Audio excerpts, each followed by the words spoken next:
Que nous sommes totalement derrière les autorités pour tous les efforts qu'ils déploient de manière inlassable pour effectivement lutter contre cette gangrène qu'est le terrorisme.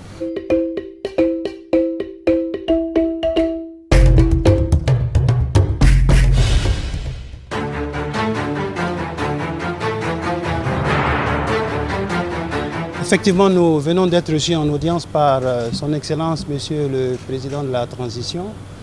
Et donc nous avons profité de cette audience pour d'abord remercier les autorités burkinabées pour le soutien qu'ils m'ont apporté en tant que gouverneur de la Banque centrale des États de l'Afrique de l'Ouest depuis ma nomination. Et je voudrais également indiquer que nous avons saisi cette opportunité pour vraiment présenter nos condoléances et toute notre compassion aux autorités burkinabées pour les nombreuses victimes civiles et militaires. Ce matin encore, nous avons eu des informations sur des attaques qui se sont passées. Et donc tout le soutien de la Banque centrale pour cette situation difficile que connaît le pays, notamment avec la multitude des attaques terroristes depuis quelques années. Et nous avons indiqué que nous sommes totalement derrière les autorités pour tous les efforts qu'ils déploient de manière inlassable pour effectivement lutter contre cette gangrène qu'est le terrorisme qui déstabilise notre région. Bien sûr, nous avons, en tant que gouverneur de la Banque centrale, parlé des questions économiques et des questions financières. Nous avons d'abord salué la résilience de l'économie burkinabé parce qu'au vu des défis qu'on a évoqués, notamment en matière sécuritaire, en matière sociale, le nombre de déplacés et ainsi de suite, l'économie reste résiliente.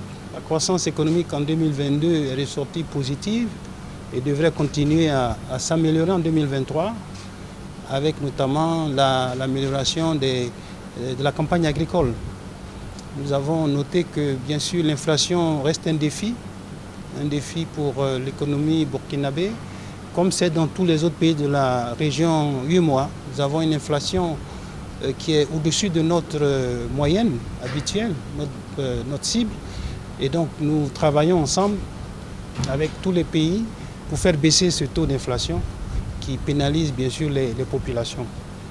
Nous avons noté que le secteur bancaire au Burkina, à peu près 20 établissements, banques et établissements financiers, est quand même solide.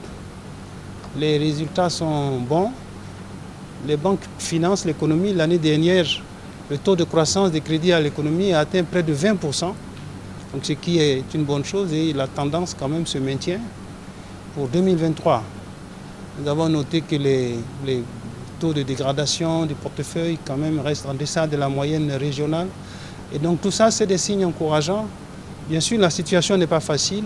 Je crois qu'on a évoqué les défis sécuritaires en particulier et l'impact sur certains secteurs comme le secteur minier.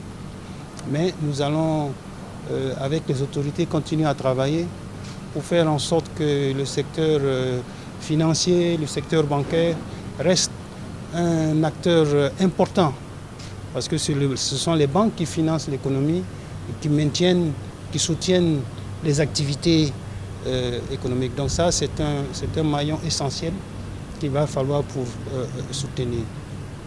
Nous avons bien sûr évoqué également les réformes dans certaines dispositions que nous sommes en train de mener au niveau de la Banque centrale pour la région. La nouvelle loi bancaire, la loi sur les microfinances, la nouvelle loi sur la lutte contre le blanchiment de capitaux.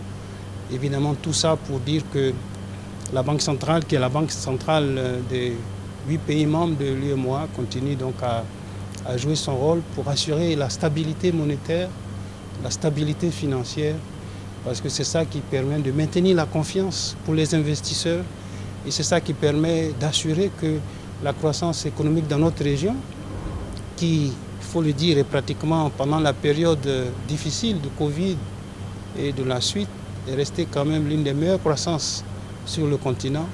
Et en termes de performance d'inflation, d'avoir une meilleure performance au niveau continental. Et donc tous ces avantages soient maintenus pour le développement de toutes les économies de notre région.